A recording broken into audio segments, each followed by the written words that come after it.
Welcome to the Sencast. My name is Dale Pickles. I'm the host of the Sencast and the managing director of B Squared. If you are a new listener, then welcome to the Sencast.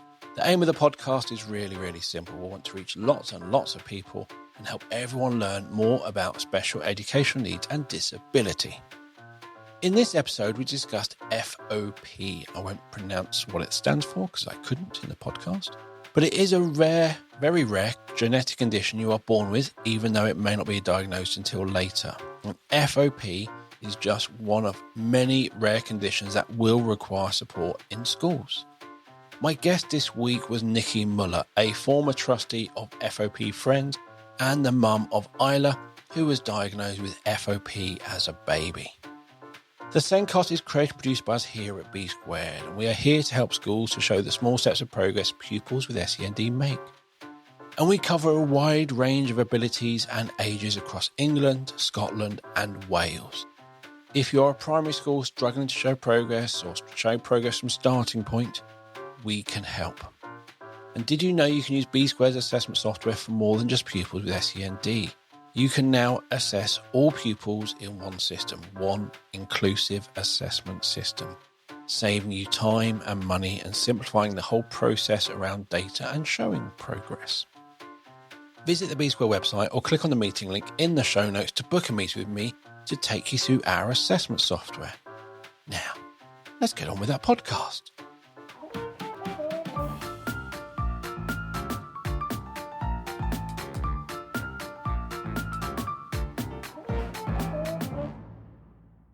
My guest this week is Nicky Muller, a former trustee of FOP Friends and the mum of Isla, who has FOP.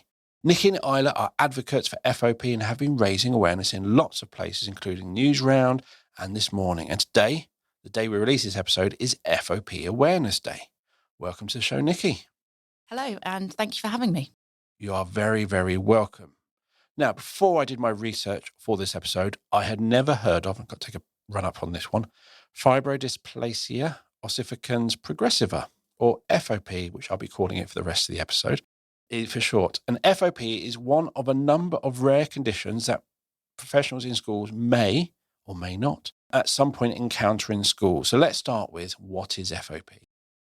Yeah, so FOP is a very rare condition. So Isla is 1 in a million, and it is also incredibly unique. So what happens is over time, your muscles, ligaments, connective tissues, tendons turn to bone. And this happens progressively, and you don't know how it's going to kind of work. You could be fine for years, or you could end up getting this bone growing very quickly from a young age, which was the case for Isla. It tends to move from the head downwards. So the upper body is impacted in the younger years, and then from adolescence, generally the lower body. And for children born with FOP, it's very easy to recognise the condition.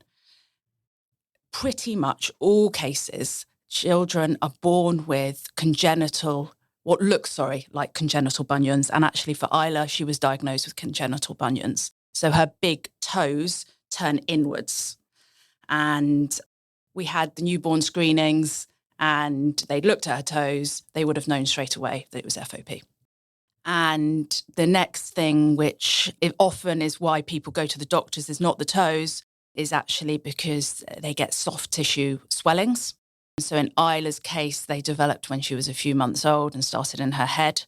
And it became rather large, so probably the size of almost a tangerine in the back of her head, so a big swelling, which obviously is very alarming, and they could be anywhere. So the worst thing, I don't know what's the worst thing about FOP, but one is the fact that what happens, as I say, is that bone grows. So if it's in your head, it doesn't impact your mobility. It looks terrible. These flare-ups look absolutely terrible, but it will leave the bone behind. It doesn't impact your mobility. Obviously, if that happens on your joints, and in Isla's case, it happened on her neck quite early on, she lost ability to turn her head. And then on her shoulders, lost ability to move her shoulders. And I think a lot of people think, well, why don't you just operate and remove it? So the really cruel thing about FOP is it gets worse through any kind of injury. And actually also viruses can cause what they call flare-ups, which is where you get these swellings before it leaves the bone. Now, it can happen spontaneously. So for some, I think that Isla's head flares started because she had a forceps delivery, and that caused her initial flare-ups. And the back flare-ups are horrific, to be honest. They move around the back, different swellings come up, come down, leaving bone in their wake. And for Isla, that's meant she now has very, very severe scoliosis. So that is curvature of the spine, if you don't know. And it's where, for her, in her case, where the bone is pulling her sideways. And so, yeah, that's been, really challenging. And I mean, FOP it's incredible, and it gets, for a very rare disease, it gets quite a bit of attention because obviously anything where one organ is changing to another, I mean, there is nothing like, it's just so incredible that the body can do that. Obviously we can learn a lot from that as well for other conditions. And so there is this kind of, hope that by getting treatment or cure for FOP, it can impact and help many others with other conditions. Because imagine if you can grow bone. Yeah. It's fascinating. So with this, the soft tissue doesn't gradually turn to bone, like ongoing. It's when it has one of these flare-ups. Is that or is it ongoing? So generally it will be a flare-up. So certainly for children, what you tend to see is you get this soft tissue swelling, and it might leave bone, it might not. Sometimes maybe the bone is so small that it doesn't impact the mobility, or it might impact the mobility a bit. For some people, actually, they can regain some mobility sometimes. So one of the worst places to lose mobility is obviously your jaw. So if your jaw locks, it impacts your life massively and becomes actually quite dangerous. And some people do regain some of that mobility over time, but not necessarily. And the other thing that tends to happen when people get older is kind of stealth flares, we call them, where you don't necessarily get the swelling, but you do get the bone. And so Isla's not had any necessarily visible flare-ups recently, although she is on steroids at the moment for a knee, what we think is a knee flare-up. But it's hard to see exactly how much, if it is actually a flare-up in terms of swelling right now. Wow. I was literally going, this is just, and then you talk about the jaw, and I'm like, actually, there are so many bits that move on your body that you take for granted and don't even think about losing that mobility. And mobility, you're thinking, moving, holding, gripping. Yeah. There's a lot more. Yeah. And it can change overnight. So you can go to bed and then you can never move that joint again. And it can lock in any which way. So for Isla, her elbows are lock bent, which is good in some ways. So they're fixed, her arms are fixed to her body and bent. One arm, she can touch her chin, the bottom of her face. But obviously that means she can't brush her hair. She can eat with knives and forks, and, going to the toilets. Obviously she can't do. Putting clothes on, can't do. And not only she can't do, it's actually even hard for me to do because of the way she's so restricted. Wow. And I suppose again, my head's just so many questions entering my head I suppose if she fell over and lands on that arm, it's going to move it, which is then probably going to break bones.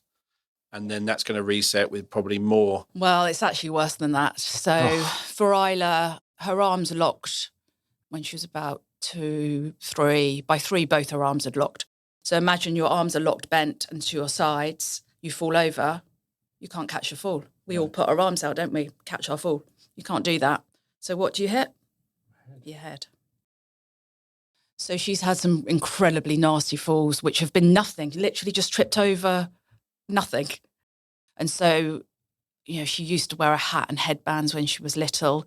We literally had a padded room for her when she was learning to walk. And it was very, very stressful. Those years were really hard, actually, because just every time she falls, you'd be in the playground and she'd fall over, and I was the mum screaming, but obviously no one else in the playground knew why I was screaming. They're just thinking, what neurotic mother. Just stick a Band-Aid on it. What's the worst that can happen? You know, a wet blue towel, that will fix it. Yeah, whilst I'm thinking her life could change forever. Yeah, so we have had, she's been ambulanced from school before through a head injury. And yeah, that is one of the things that, you know, now she's at secondary school and she's considerably smaller than her peers. And so, you know, there's big bags, there's, you know, lots of people moving around the school. And, you know, so she is in a wheelchair most of the time, but it means that she's not as independent as we'd like her to be. But yeah, walking is becoming harder for her anyway. But my first question was really because I knew from previously that she is now at secondary school. Yes. So, yes, she's 12, isn't she? She's 12 in year 7, yeah. That's a lot of challenge. It is, yeah, a lot of challenge. And I mean, obviously she has an EHCP and she was supported by the same one-on-one from nursery all the way through to year 6. And then obviously this not only a step to secondary school, but a new one-on-one, so a new relationship to build.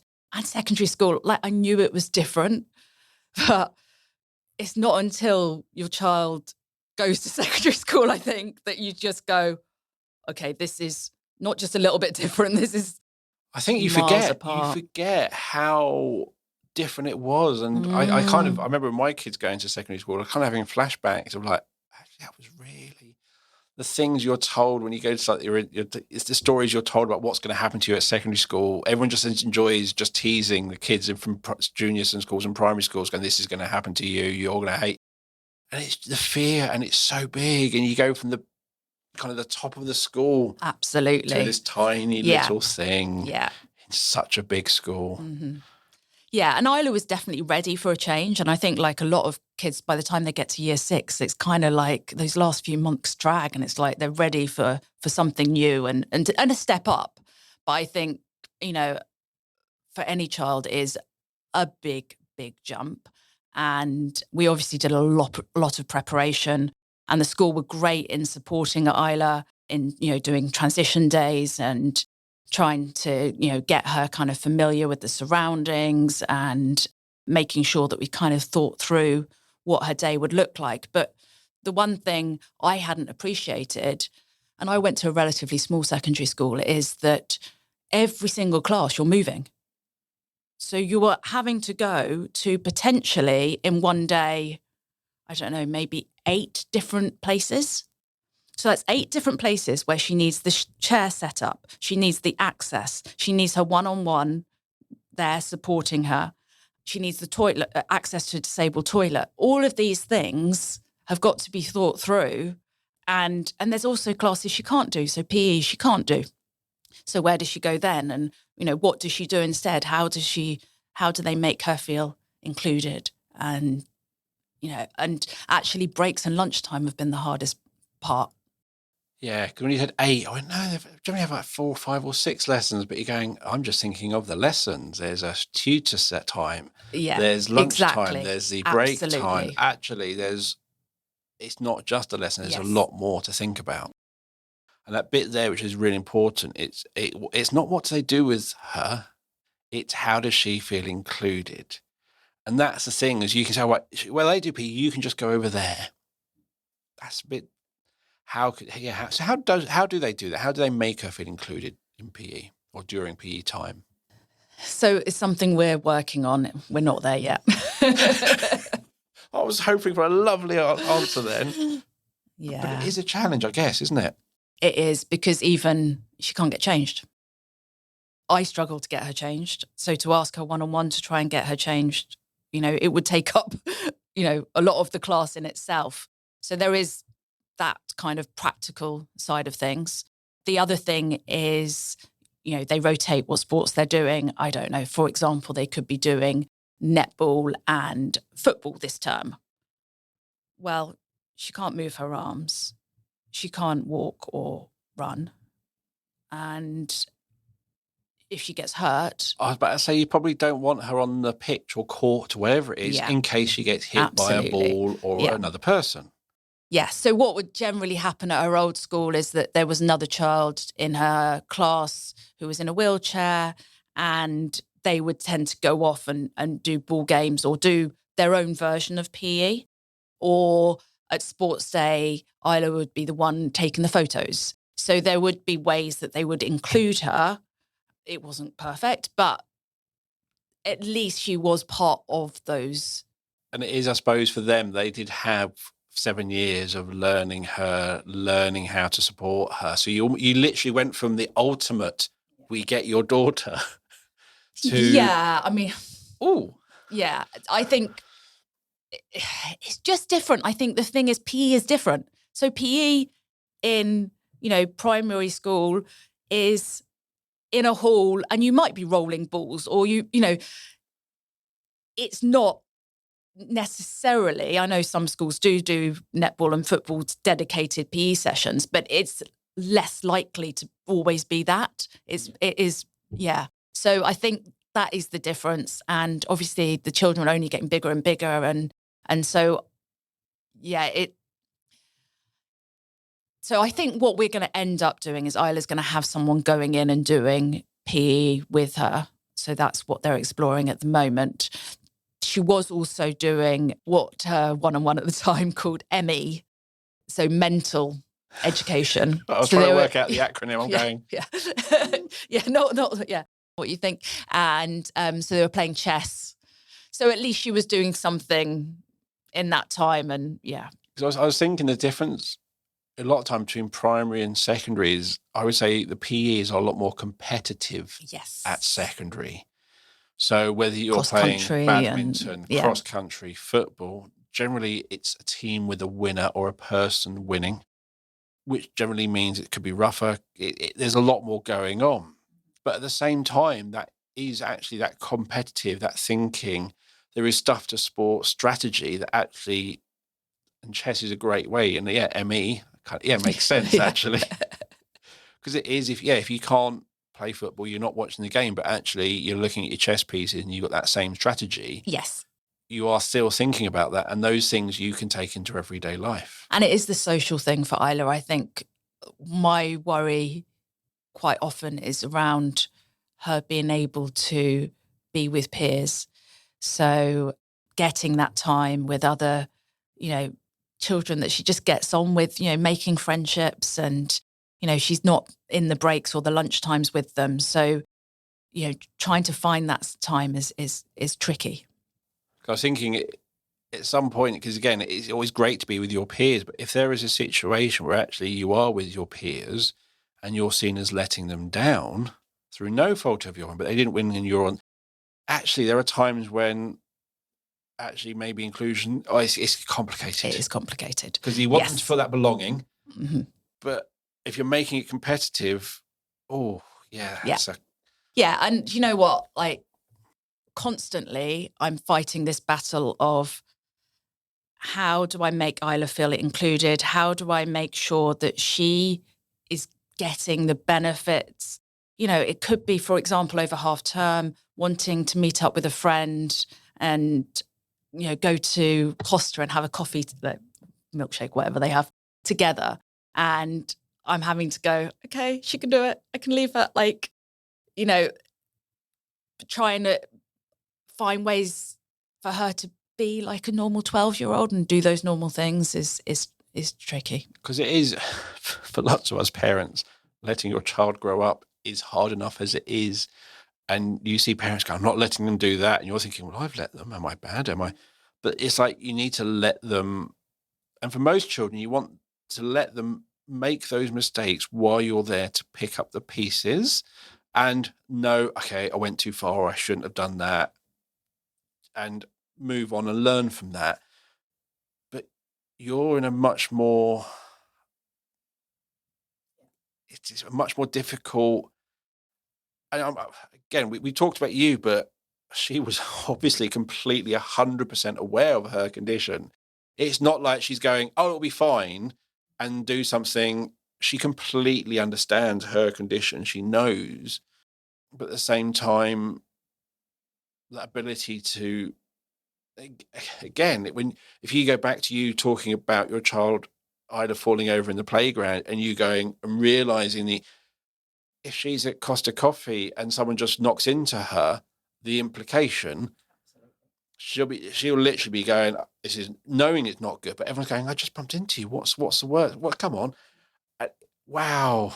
Yeah, my life is a risk assessment. I literally spend my life going, okay, if this happens, and then I have to do the risk assessment in my head and then go, okay, I've just got to suck it up.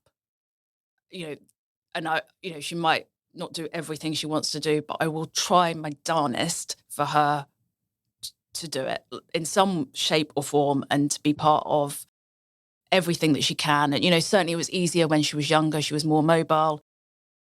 In some ways, she did everything. She did, she still does horse riding, but she did gymnastics, she did swimming, she did brownies, she did pretty much everything. And I made sure that there was the support there, that she could be as included as possible. And as she's getting a bit older, as I say, and the mobility challenges are getting a bit greater, it's getting harder. And her frustration is definitely increasing. And I get it, and I quite often say to her, I get it. Like, it's life sucks. Tough. Like, it really is. And, she wears a breathing machine. So she has a BiPAP at night, because one thing, which is one of the most devastating, well, again, I'm not sure what is, but so most people with FOP sadly die of respiratory failure. So you imagine bone grows in your rib cage and constricts the function of your vital organs. In Isla's case, her lung capacity is around 30%. So she relies on a BiPAP breathing machine and oxygen at night. And she needs that. Like, it's definitely getting worse, and she's realizing that. And obviously, if you get a virus, flu, COVID, anything like that, as we know, FOP gets worse. But also, if you're starting with only a baseline of around 30% lung function, and a lot of ways that you would manage it. So, with children with restrictive other lung conditions. So obviously one of the things they do is a lot of manipulation. That's obviously out of the window. Yeah, that's gonna make things 100 times worse. So yeah, it's always having to think of new ways of doing things and balancing risk and enjoying life and making the most of each day, because that's what really matters. I mean, how far ahead does she look? So really kind of, is she thinking about GCSEs? Is she thinking about careers? Is she not that optimistic? Because that in her head, she's got, this is me. It's kind of going to go downhill. But at the same time, there's got all the things she wants to do. Oh, and absolutely. And, so she should. We all deserve to dream and to have aspirations in our life. And I don't in any way stop having those. And, she talks about the fact that she wants to move out and live in a black and white house. And, her sister's going to help her. And yeah, she has that kind of vision. She, would love to be a makeup artist. She's, really into kind of makeup and hair. And she actually does a lot of choreographing dances from my other daughter as well. She loves that. So she's really resilient, and I'm so proud of her. And her, she does live life to the max. But the questions are coming. The questions, she does go to bed and, ask me those tough questions. And, why do I need this? Why is my breathing hard? Why do I need more sleep? The whys are coming thick and fast now. And, when did I have a boyfriend? And what was he like? And, all of those things, which are just very normal for a 12-year-old as well. So, yeah, I try and keep talking to her, and she has therapists supporting her. So she has music therapy, a lovely lady that's been supporting her for some time now, who comes into school every fortnight. And so that's really helpful to her. And we have a nanny that comes in for a few hours a week, and she's training as a play therapist. So she's incredible with Isla, and Isla really looks up to her, and they have lots of fun together. So, yeah, so... No regrets. Yeah, and I think that's it. And, and the one thing going back to the whole, the risk assessments and the fear of, your Isla falling and hurting herself and the repercussions of that. And, so for example, on Saturday, we found her in the living room with her sister trying to do one of those where she was lying down and getting Hetty, to her sister, to balance on her. I know. I mean, like, what the heck are you doing? Oh. Yeah. So you can imagine myself and my husband were like, Isla, stop that now. Like, what are you doing? And it's like, I'm torn because, like, they're having so much fun. But the one thing, going back to what I was about to say, was the one thing that everyone with FOP that I've met, and I've been very fortunate that although her condition's very rare, I've met a lot of people and got to know through online communities a lot of adults with FOP. And I think the one resounding thing they will say is, let her be a child. If she wants to do something, let her do it, because there'll be a time she can't. So don't stop her. I mean, there are some, like, that was a bit over the top, but, so I always have, and I remember, she was very fortunate. She was diagnosed very young. They saw the toes and I saw the toes, and that's another story of how she got diagnosed. But she was diagnosed very young. She saw the world's top expert, Dr. Kaplan, by the time she was 5 months old. So he's an American doctor who was luckily in the UK for an FOP conference. And I just remember him saying, let her be a child. Don't wrap her in cotton wool. Just let her be a child, because FOP will do its thing. And yes, obviously injury will make it worse. Viruses will make it worse. But she needs to live her life. Cognitively, she's as smart as a button. So that's really what I've kind of lived by. And I hope that, Isla does live, the best life for her. That, yeah. First podcast I've ever cried on. Thank you. Oh, shall I be proud? No, but it's that sort of thing. And apparently autistic people don't have empathy. It was just, wow. Again, I look at my children. My daughters are older than yours, and all the things they've done, all the things, and just thinking that being taken away from someone. Yeah. Horrible. And it is, FOP has its own barriers. She's going to be fully aware of them. She knows the trajectory.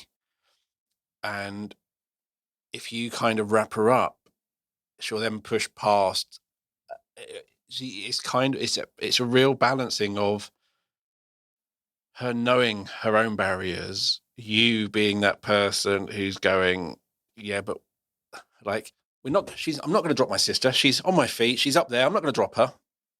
There's always that it'll be fine mentality. You always think everything's going to be fine, and then things don't happen. And there is that kind of, as that adult, you've got to be there, but she would have been having a whale of a time doing that. She would have been having the best time. Yeah. And it is, everything you do is just going to be stopping fun. And that's a really hard, because at the end of the day, you want her to go to bed with memories and smiles. Exactly. And I think it is a lot of grief, because you're grieving. When she was first diagnosed, I was grieving the fact that she wasn't going to have the life that I thought that, my first child, and, you kind of do have this vision of what, is going to happen and how they're going to go through life, and lots of milestones that I kind of thought, oh gosh, is that going to happen? And, at that point, we really didn't know what her path was going to be with her diagnosis and how it was going to kind of map out. But I don't have any regrets. I don't at any point think, I wish I hadn't taken her there. I wish she hadn't had that opportunity. And I have to live with, the consequences if she does get hurt. And obviously I do struggle with that. And I I find it quite a lonely place in the fact that, no one really gets it other than our FOP families. No one I've ever come across have ever risk assessed going to brownies. Yeah. Not brownies as a whole, but every single evening. What are we doing this? Yeah. Ooh, literally, you are having to, where we just turn up and it'll be fine. Every single thing you're risk assessing, but it's not a case of, oh, we won't do that. Actually, there's a real big bonus for her doing it. She'll get so much out of it. So you want her to do everything, but you've just got to go, maybe not that one. Yeah. But actually, she really wants to. Her peers are doing it. It's where all her friends are going. You're having to really bat on every single thing you do. Yeah. So they've just announced this week that they've got the Year 7 residential. And they're going to a coastal town for, I think, 5 days. And yeah, I mean, obviously she won't be able to go on her own. I'll need to be there and she'll need to stay somewhere else. And so, yeah, that's a conversation for this week in terms of... Did they discuss it with that we're doing this? It's what we do every year. Yes. So they did call me and they did say there's not many activities that she'll be able to do, but the one that she probably can be part of is fishing. So she's never gone fishing before. Not on my to-do list, but... Yeah, I'm not sure she'd be up for it. But it is on my wife's. I want to give it a go. Yeah. Yeah. So, again, I'm not sure how she'd swing the fishing rod, but... But again, it's one of those things of not going is absolutely excluded. Yeah. Being there, and it's a real tough one. And just being there and even just being part of the conversations about what they've done and enjoying the stories of the day can be more inclusive. Absolutely. Yeah. Yeah. I think the thing, so what people sometimes don't realize with children in wheelchairs is that it's very hard for them to become part of the conversation. So give a lunch hall and you've got your children sitting around the table. A child comes up to the end of the table in a wheelchair. They need people to engage with them more readily. It's hard for them to get their voice heard. And for Isla, that becomes even more challenging because she hasn't got no neck mobility. So if someone's behind her, she can't obviously see. She can't turn her head to someone to engage in conversation so they recognize that they're talking to her. So quite often she'll feel like she's being ignored. And she is quiet anyway, which doesn't help. She doesn't project her voice necessarily. But that is one thing I find hard. I remember her party end of last year, sorry. And she had some really good friends there and they've now got phones. They're in year 7 and they've got phones. And one of them turned around to the others and said, oh, let's get a selfie. So they get the phone out and they take a selfie. But because Isla can't get herself in a position to be in the selfie, she's not in the selfie. But they don't think, yes. And as a parent, it's really hard to watch. I'm not sure in that instance how aware Isla was. She probably was. It's one of those things, I think, again, for my daughter's autistic, completely different, but her awareness of what's going on, her seeing those things, and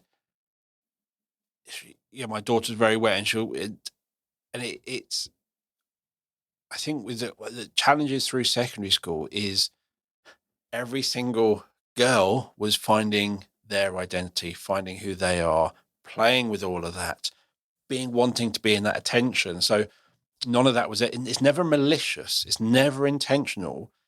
And I wouldn't even say it's selfish, but they are generally thinking, I want to be seen with my friends. I want this. I want those endorphins. I want that dopamine hit from people liking my photo. That's what they want. And they forget where they are. There's no blame. It's Yep. Everyone growing up does the same. Yeah. We all do it. We all kind of, when we were young, doing that photo, and it takes extra And at that point, you don't have that extra to go, we need to get everyone in this. Yeah. You're not. Yeah. And to be that kid that stands up and says something, I think that's the thing. I think, for example, I think in that friendship group there was one friend who's been friends with Isla since she was in infant school, and Isla at that point wasn't in the chair. Her mobility was much, much more. She knows her through the years, and I definitely think she clocked it and thought, but then how do you voice that? Because again, if you voice it, it's one of the, you voice it, you get left out. It's just, but again, it's one of the times, you may not get left out, but that's your worry. And it's a really, really hard time. And as an adult, there's nothing, a single thing you can do, because if you interfere, that's worse.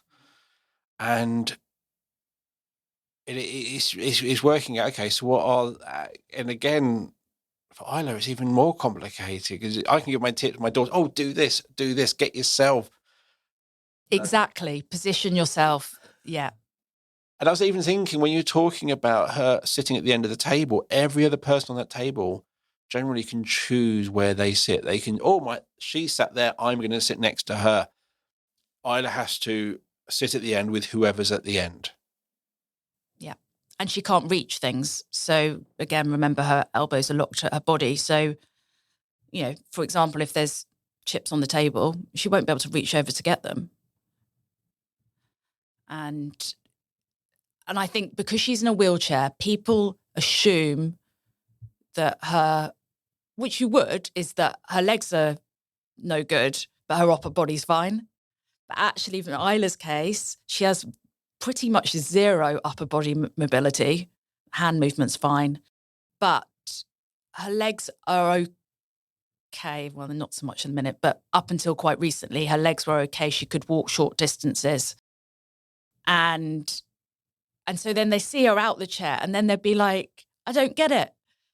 And so it's, I remember when her friend from school came round from her secondary school, and she was like, what, you can walk up the stairs? She was like, yeah. But yeah, I can walk up and down the stairs once, twice, but I can't last a whole day. Yeah. It's the stamina. It's that energy. She couldn't really walk. I think, well, now she couldn't, but like, say a few months ago, she could probably walk about 25, 30 meters. But it's more her scoliosis that's stopping her. But that probably has an energy impact. Oh, yeah. So if she does do that, actually, there was a cost. Oh, yeah. Her oxygen levels go down, so she becomes nauseous, and she needs to rest her body. At secondary school, and it's lunchtime, does she get lunch with everyone else? So give as much or as little detail as you want. Yeah, sure. So her secondary school is, I suppose, maybe quite unique in the state system, that it has, although I think maybe become more of a thing in the future, that it has a dedicated centre in the middle of the school, which is called the LSE, and that supports quite a few children, but dedicated support, I think, for 6 children across the whole school, which is a big school. And Isla is one of them. So there are some other children in wheelchairs who have mobility challenges, but anyone with a SEND, or certainly within EHCP, will probably have support from that centre in some shape. For Isla, it means she has kind of dedicated support. So she will go there for her breaks. She will go there when the others are doing PE. She will have her lunch there. It's next to the lunch hall, so she can bring her lunch through, choose her lunch, come in. All her breaks, she finishes classes early. So she'll always leave the lesson a bit early or late, depends, but I think generally early, giving her time to get to the next class before the crowds. And if she needs a toilet, they've got dedicated disabled toilets in that centre. And there's always someone there that can support her. So as she gets older, and potentially she can go around the school without her one-on-one, she could always go back there and there would be someone to support her. Yeah, it's again, you're talking about And again, although we're talking about FOP, is we're in this mobility zone. We're in all these areas where, as you said, in the lessons, but transitioning on her own, not with her friends. She's at a break time. Always with an adult. It's not just on your own. It's with an adult. And that is that's actually almost it's a barrier in itself. Yes. Yeah. That's when it's like always supporting needs in that transition, but actually not having that conversation as you're getting to that next class. It's kind of not being in that conversation, not helping. Kids don't, and I understand, kids don't feel like they can approach her, because imagine she's in a chair, she can't really move herself, and she's got an adult always with her. Who's always going to say whatever you said to another adult if you said something you shouldn't have said. Yeah. Let's just say it that way. Yeah, and, I think sometimes I do feel that there are kids that do want to engage with her, and, it becomes really difficult. And so and the school, do try and I think support this, is try and get some of those friends from her class for her, Isla, to be able to pick some that go into the LSC with her for breaks occasionally. So that's nice. And actually she's made some good friendships within the LSC, not necessarily in her year, but yeah, so that has been helpful. So phones are bad, screen time bad. Does she have a phone? She does have a phone, and the policy, quite rightly at school, is it's locked up. She doesn't use it during the school day. She also does have an iPad. So the iPad is provided by school. So she does have that throughout the day. So that's to support her learning. Her learning's really challenging. So again, she can't write very long. So she could write maybe a paragraph and she'd be fine. But she hasn't got the speed because, again, she's got all this restriction. She's, bent over. So again, she needs the board at the right position. She needs the table at the right position. She needs the chair supporting her in the right way. All of those variables need to be correct for her to even be able to write a little bit. And so actually educationally, a big challenge has been that she's reliant on her one-on-one to transcribe for her, but she's not learning as a result. Because by writing something down, it is helping your learning. You're having to focus on what you're doing. And, I think we'd all do the same. You end up, if you're not doing that, then... But also, I'm a digital person, I would say. I think you learn in lots of different ways. But in reality, her cognitive load isn't concentrating on the pencil and the writing. Yes. She's literally saying, right, I'm saying this. Have you written that yet? Are you waiting for my next bit? You're concentrating? Well, the teacher's saying what to write, though.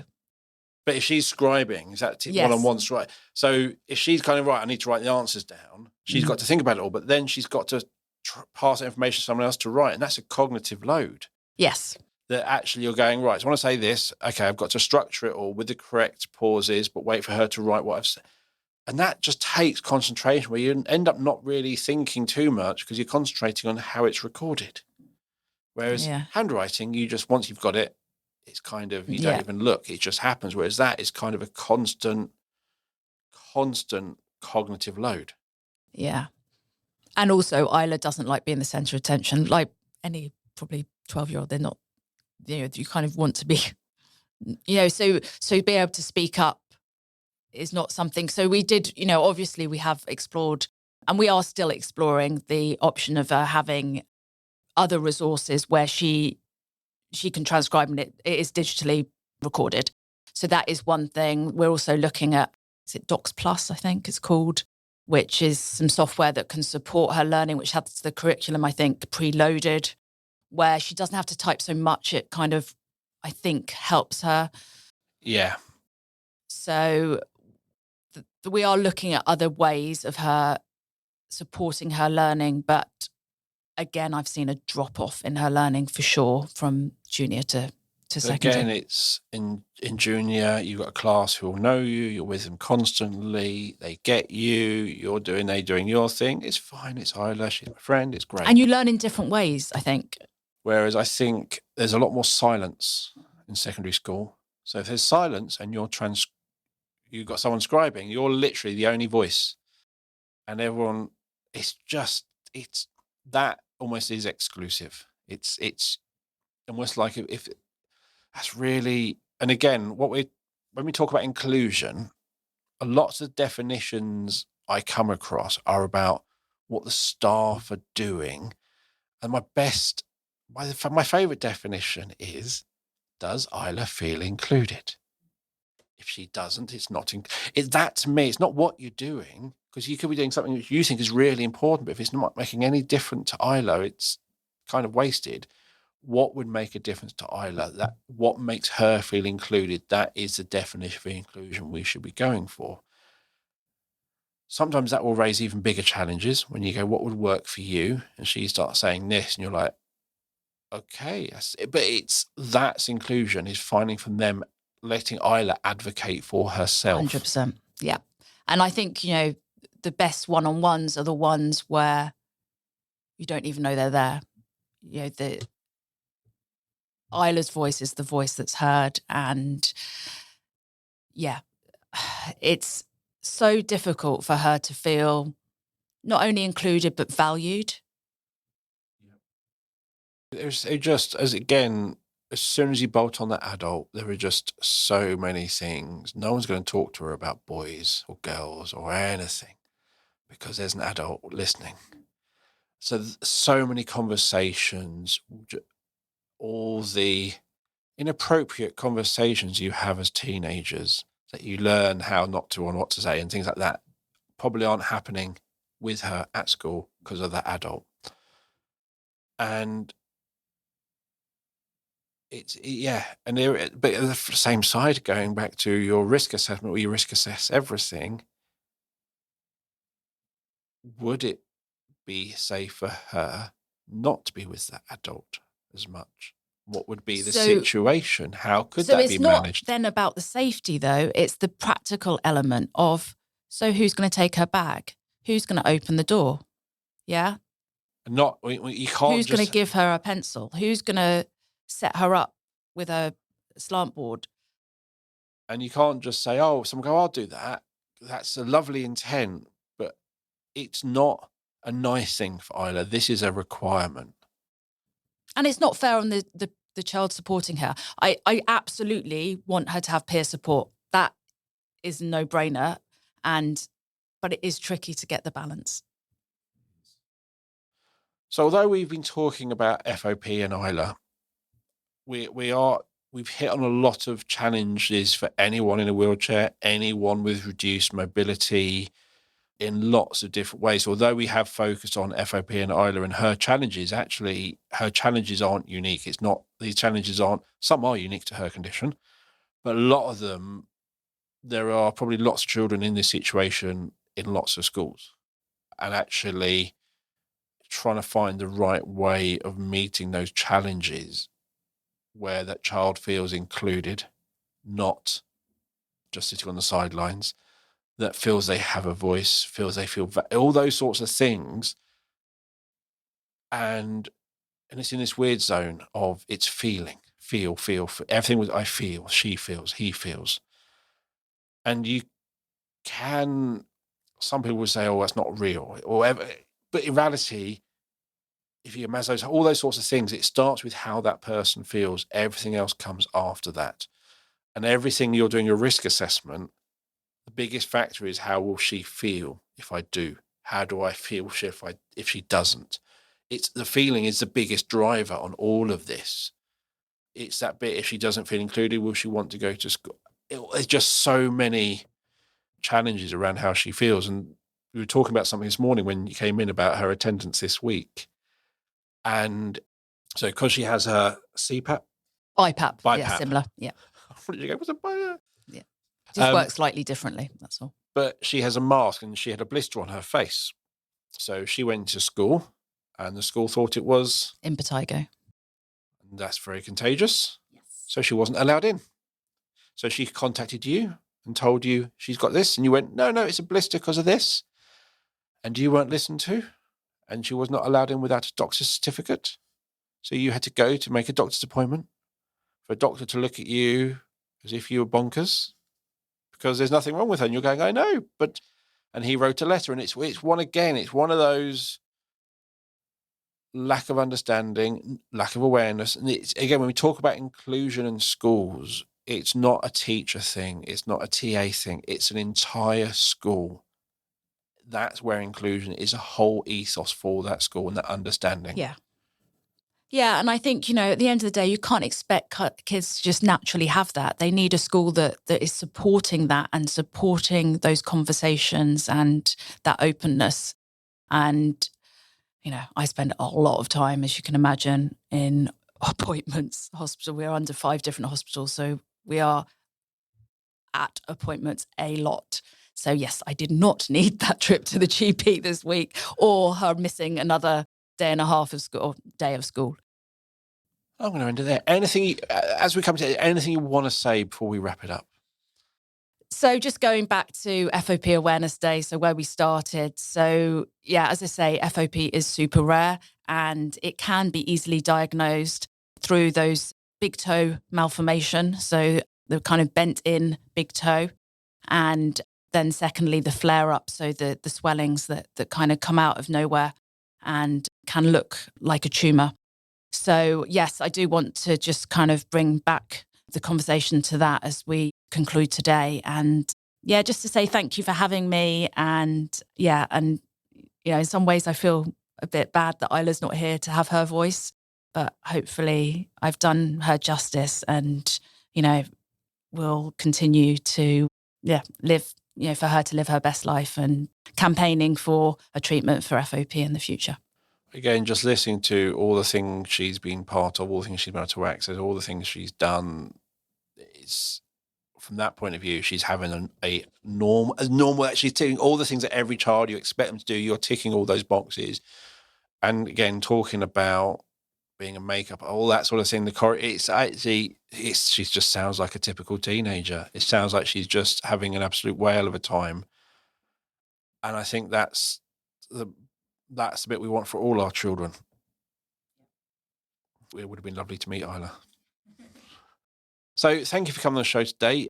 You've given me some links about FOP and FOP Friends. I'll put those in the show notes and also in your Instagram as well. So share that as well. And as always, you'll find the show notes wherever you listen to the podcast or on the Sendcast website.